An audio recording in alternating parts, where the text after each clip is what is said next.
funds alpha and beta. Performance metrics explained. Hey everyone, welcome back to the channel. In today's video, we are going to talk about two important performance metrics when it comes to mutual funds, alpha and beta. These are crucial concepts for investors to understand. So, let's get started. Let's start with alpha. In simple terms, alpha is a measure of how well a mutual fund has performed compared to a benchmark index, like the BSE 500. If a mutual fund has a positive alpha, it means it has outperformed the benchmark considering the risk taken. If it has a negative alpha, it indicates the fund has underperformed relative to that benchmark. Now you might be wondering, what does it mean in real life? Well, let's say the BSE 500 returns 8% this year and a mutual fund returns 10%.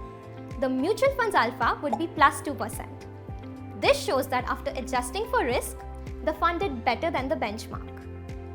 However, it is important to note that alpha doesn't just reflect good or bad performance. It reflects the fund manager's ability to deliver returns beyond what would be expected based on the risk level of the fund. A positive alpha suggests that the fund manager is adding value. Now let's move on to beta. Beta is a measure of a mutual fund's volatility compared to the overall market or a specific benchmark index. A beta of 1 means the fund's price moves in line with the market. If the beta is greater than 1, the fund is more volatile than the market. And if it's less than 1, it's less volatile. For example, if a mutual fund has a beta of 1.2, it is likely to experience larger price swings than the market. A beta of 0.8 means the fund is less likely to move as dramatically as the market.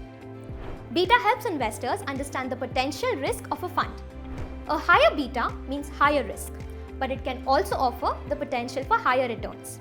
On the other hand, a lower beta generally indicates lower risk and more stability, but it might also result in lower returns.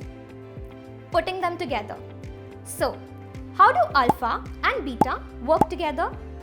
Well, alpha tells you about a fund's performance relative to its risk, while beta tells you about its volatility compared to the broader market. When combined, they give you a detailed picture of how well a mutual fund is managing risk and generating returns. If a fund has a high alpha and a low beta, that could be a strong indicator of a well-managed fund. But remember, these are just metrics. They help assess performance, but you should also consider other factors like fees, fund objectives, and market conditions. And that's a quick rundown of alpha and beta in mutual funds. Understanding these metrics can help you make more informed decisions about where to invest. If you found this video helpful, be sure to hit that like button and subscribe for more content. Thanks for watching. Mutual fund investments are subject to market risks. Read all scheme-related documents carefully.